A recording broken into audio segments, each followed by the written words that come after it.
আলহামদুলিল্লাহ অবশেষে ২৯ তারিখ ২৮ রোজে আজকে ওয়ার্ডের কাজগুলো সব শেষ করলাম। তো কার কী অবস্থা অবশ্যই জানাবেন। হ্যালো ফ্রেন্ডস, আসসালামু আলাইকুম। আমি মরিয়ম আক্তার শিমু মরিয়ম ব্লগস থেকে বলছি। অবশেষে ওয়ার্ডারের কাজগুলো শেষ করলাম। লাস্ট 3টা ড্রেস ছিল কাটিং করা এবং 4টা ড্রেস ছিল সেলাই করা বাকি।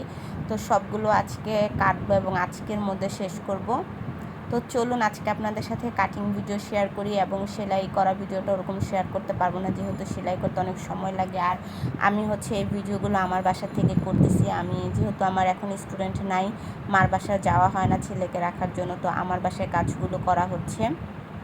তো এই জামাটা কাস্টমার আমাকে অলরেডি ধুয়ে দিয়ে গেছে। আসলে ধুয়ে জামা কাটার সুবিধাটা একদম অন্যরকম। মানে যারা ধুয়ে কাপড় সেলাই করেন তারাই জানেন, ফিটিংসের কোনো সমস্যা হয় না। যে মাপে সেলাই করবে অ্যাকুরেট মাপটাই থাকবে, আর একটু বাড়বেও না একটু কমবে না। তো আমি ভালোভাবে এগুলো কেটে নিচ্ছি। তো আপনারা কারা কারা ধুয়ে জামা সেলাই করেন অবশ্যই কমেন্ট করে জানাবেন। ঈদের মধ্যে মোটামুটি ভালো একটা চাপ ছিল। চাপের মধ্যে আলহামদুলিল্লাহ কাজগুলো সব শেষ হবে এটা ভেবেও অনেক আনন্দ লাগতেছে, কিন্তু শরীরের অবস্থা তেমন একটা ভালো না। আর আমি আমার জন্য 2টা ড্রেস নিয়েছি, তাও আবার আমার নিজের দোকান থেকে, মানে আমার বিজনেসের করি সেখান থেকে আমি আমার জন্য 2টা ড্রেস নিয়েছি। আমি যদি এই 2টা ড্রেস বাইরে থেকে কিনতে যেতাম অনেক টাকা খরচ হয়ে যেত। তো নিজের দোকান থেকে নিজের জন্য 2টা ড্রেস নেওয়া হয়ে গেছে। তো এখন আর কোনো অর্ডারি কাজ করব না, কারণ প্রচুর পরিমাণে চাপ ছিল, চাপ সামলানো একদম মুশকিল। এখন নিজেদের যে ড্রেসগুলো আছে সেগুলো সেলাই করব। এর মধ্যে আমার মেজু বোনের ড্রেস আছে 2টা, আমার মার আছে 2টা। মার 4টা ছিল, মা অলরেডি 2টা নিজেরটা নিজে সেলাই করে ফেলছে। এখন আর বাকি 2টা আছে, যেহেতু ওই 2টা একটু দামি কাপড়। তো আম্মু বলছে যে তুই সেলাই করিস, আমি বলছি যে ঠিক আছে কোনো সমস্যা নাই। আর আমার মেজু বোনের 2টা বাকি আছে, সেই 2টাও আমাকে সেলাই করতে হবে, যেহেতু ওগুলো একটু ডিজাইন করে করব। আর আমার জন্য 2টা ড্রেস সেলাই করব। আসলে ইচ্ছা ছিল না ড্রেস সেলাই করার, কিন্তু আপনাদের ভাইয়া ঈদের পরের দিন বা ঈদের দিন বললো যে একটু বাহিরে যাবে বলতে, তারা সবাই মিলে মুভি দেখতে যাবে। যেহেতু বাহিরে যাওয়া হবে সেক্ষেত্রে তো ড্রেস বানাইতে হবে, বানানো ছাড়া তো আর কোনো উপায় নাই। যদি ঘুরতে না যেতাম তাহলে আমার কোনো ইচ্ছাই ছিল না যে আমি এবার ড্রেস বানাবো, কারণ আমার শরীরটা তেমন একটা ভালো না। কারণ অতিরিক্ত মাজার সমস্যা বেড়ে গেছে, তার উপরে মাথার ব্যথাটাও অনেক বেড়ে গেছে। এত সমস্যা নিয়ে আসলে টেইলারের কাজ করতেও একটু ধৈর্য লাগে, কষ্ট। আর একটানা বসে থাকতে অনেক সমস্যা, যেহেতু আমার কোনো টেবিল নেই, এগুলো বসে কাটতে আমার অনেক সমস্যা হয়। আর আমি যখন কাপড় কাটি কিন্তু একসাথে 4-5টা কেটে নিই, কারণ আমার যদি একসাথে 4-5টা কাপড় কাটা থাকে আমি একসাথে সেলাই করে উঠি।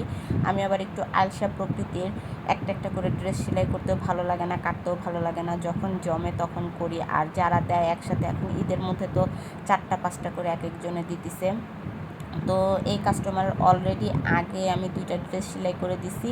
এটা আমাকে 25 তারিখে দিয়ে গেছে যে আর একটা ড্রেস এটা একটু সেলাই করে দাও, কারণ এটা ঈদের দিন সকালে নাকি সে পরবে, সুতি একটা ড্রেস। আসলে ঈদের দিন সকালবেলা নর্মাল একটা ড্রেস পরাটা আমার কাছে মনে হয় ভালো। আর এখন যেহেতু গরম চলে আসছে, গরমের মধ্যে সকাল সকাল সুতি একটা ড্রেসই পারফেক্ট একটা ড্রেস আমার মনে হয়। আর এটা কিন্তু আমার কাছ থেকে নেওয়া একটা ড্রেস। এটা কামালকারীর একটা ড্রেস। এটার কাপড় কোয়ালিটি কিন্তু মাশাল্লাহ অনেক অনেক ভালো। তো আমি এখানে প্যান্ট কাটিং একটা সালোয়ার সেলাই করে নিব। আপনারা কে কীভাবে প্যান্ট কাটিং সালোয়ার সেলাই করেন অবশ্যই আমাকে কমেন্ট করে জানাবেন।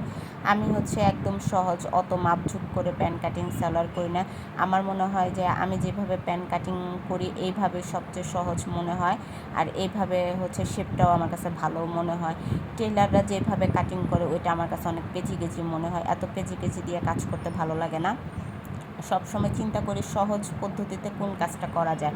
আপনারা যদি এই সালোয়ার কাটিংয়ের ডিটেলস ভিডিও মাপসহ দেখতে চান অবশ্যই আমাকে কমেন্ট করবেন। আমি আপনাদের ডিটেলসে মাপসহ এটার ভিডিও আপনাদের সাথে শেয়ার করব। আজকে জাস্ট যে কয়টা ড্রেস আমি কাটবো সেই কয়টা ড্রেসের কাটিং ভিডিও আপনাদের সাথে শেয়ার করব। তো এখন এই ড্রেসটা একদম ভাইরাল একটা ড্রেস। এটা ফার্স্টে ছিল জমজমের মধ্যে ডিজাইন, তারপর কামালকারীর মধ্যে করছে, গঙ্গার মধ্যে করছে। এখন এটা হাফ সিল্ক কাপড়ের মধ্যে অলরেডি করা হয়ে গেছে, কিন্তু কাপড় বাজে, একদম বাজে কোয়ালিটির একটা কাপড় ছিল। মানে এটা ধরার আগে সুতা উঠে যাচ্ছিল। আর স্যালোয়ারের কাপড় দিয়ে তো মনে করেন যে এপার থেকে ওপার সব দেখা যাবে, এতটা বাজে। আর মাত্র 1.5 গজ স্যালোয়ারের কাপড় ছিল। আর এটা যার জন্য বানাবো তার লম্বা নর্মাল স্যালোয়ার আমি 40 ইঞ্চি করে দিচ্ছিলাম। সে অনেক লম্বা, জামার কাপড় অনেক কম ছিল, বাট এটা তাকে একজনে গিফট করছে এবং গিফট করার সময় তাকে বলছে যে তুমি যে এত লম্বা আমি জানি না, তো হচ্ছে তুমি এটা একদিন হলো এটা একটু পরো। যেহেতু কেউ কাউকে কোনো কিছু গিফট করে, আমার মনে হয় এটা যেমনই হোক না কেন একদিন হলো পরা উচিত, কারণ গিফট পাওয়ার একটা ভাগ্য লাগে। যেমন আমি এবার ঈদে একটা জিনিস মানে শুধু ঈদ না, কখনই কারো কাছ থেকে কোনো গিফট পাই না। হ্যাঁ, বাবা দিচ্ছে সেটা আলাদা বিষয়, কিন্তু আছে না আত্মীয় স্বজন, মামা চাচা খালা, কারো কাছ থেকে কখনো কোনো গিফট পাই না, এবং কি শ্বশুরবাড়ির কারো কাছ থেকে আজ পর্যন্ত একটা সুতাও গিফট পাইনি। এটা খুব মানে কষ্টকর একটা জিনিস। তো আমি এখন হচ্ছে সবগুলো এখন কেটে নিব।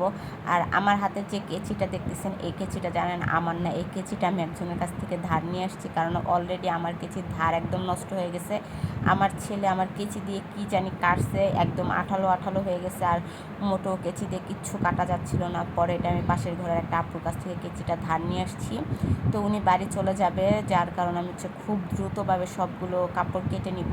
এবং হচ্ছে আমার জামাটাও আমি হচ্ছে ওনার কেচি দিয়ে কাটি। উনি হচ্ছে 29 তারিখ, আজকে আমি বয়স দিতেছি, আজকে হচ্ছে উনি বাড়ি যাবে। তো আমি কিন্তু এগুলো অলরেডি সকালে কাটিং করছি, পরে হচ্ছে 2টা সেলাই করার পর আমার মনে হলো আল্লাহ উনি তো বাড়ি চলে যাবে, আমার জামাটা আমি কাটি। পরে হচ্ছে আবার ওনার কাছ থেকে কেচি নিয়ে এসে তারপর আমার জামাটা আমি কাটিং করি। আমার জামার কাটিং ভিডিও আমি পরে আপনাদের সাথে শেয়ার করব। আপনাদের সাথে অনেক কথা বলা হয়ে গেল। আপনাদের সবাইকে অগ্রিম ঈদ মোবারক। কে কে বাড়ি যাচ্ছেন অবশ্যই কমেন্ট করে জানাবেন। এবার আমরা হচ্ছে আর বাড়ি যাব না, যদি আল্লাহ বাঁচায় রাখে কুরবানিতে হয়তো বা বাড়ি যেতেও পারি, নাও যেতে পারি, কারণ আপনাদের ভাইয়া না পাইছে বেতন, না পাইছে বোনাস। আর হচ্ছে বেতন বোনাস না পাইলে কেমন হয় সেটা তো আপনারা খুব ভালো করে জানেন।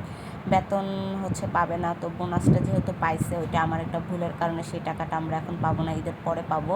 মানে ব্যাংকে চেক জমা দিতে দেরি হয়ে গেছে, আর অলরেডি ব্যাংক বন্ধ হয়ে গেছে।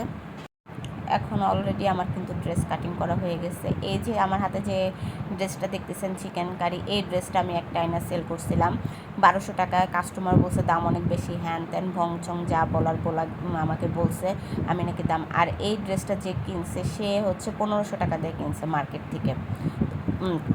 তাহলে বলেন আমি বেশি রাখছি না মার্কেটে বেশি রাখছে? আমি হচ্ছে 1200 টাকা চাওয়াতে আমার সাথে যা তা, আর উনি তো হচ্ছে অলরেডি 1500 টাকা দিয়ে কিনে নিয়ে আসছে। তো আর কি আর বলবো, আসলে কাস্টমার তো কাস্টমার। জমজম মার্কেটে সেল হচ্ছে 1250 করে, আর আমার কাছে এসে বলে 700 টাকা করে কিনে আনে ওইটা সেটা। আরে ভাই, আমরাও তো মার্কেট ঘুরি, আমিও মার্কেট ঘুরে ঘুরে দেখে দেখে যাচাই বাছাই করে মার্কেট থেকেও 300 টাকা 200 টাকা কমে সেল করি। আর এই ড্রেসটা আমার আগে কাটিং করা ছিল, জাস্ট আমি হচ্ছে এখন গলাটা বসাবো। তো গলাটা বসানোর সময় আপনাদের ভাইয়াকে বলছি প্লিজ একটু ভিডিও করে দাও, সে ভিডিও করে দেবে না। তাকে লোভ দেখাইছি যে আমার প্রায় 3000 ওয়াচ টাইম হয়ে গেছে, আপনাদের দোয়া এবং ভালোবাসা, আর মাত্র 1000 ওয়াচ টাইম হলে আমি আমার চ্যানেলটাকে মনিটাইজ করতে পারবো। তো তাকে বললাম ভাই প্লিজ একটু ভিডিও করে দাও, আমার চ্যানেলটা মনিটাইজ করতে আর 1000 ওয়াচ টাইম লাগবে, তুমি যদি একটু ভিডিওটা করে দাও তাহলে আমি ভিডিও পোস্ট করতে পারবো। আর আমার অডিয়েন্স ভিউয়ার্সরা আমার ভিডিও যেহেতু এখন পছন্দ করতেছে, তারা অবশ্যই আমার ভিডিওটা দেখবে এবং হচ্ছে কমেন্টে লাইক করবে, তো আমার ওয়াচ টাইম বাড়বে। তো সে বলতেছে ওয়াচ টাইম বাড়লে কী হবে, মনিটাইজ হলে কী হবে? আমি বললাম যে ওইটা তোমার জন্য একটা সারপ্রাইজ থাকবে, যদি মনিটাইজ করতে পারি, আর্নিং করতে পারি, যাও তোমার জন্য গিফট আছে। তো এই গলাটা আমি একদম ইজিভাবে বসিয়ে নিয়েছি। তো কেমন হলো অবশ্যই কমেন্ট করে জানাবেন। আল্লাহ হাফেজ।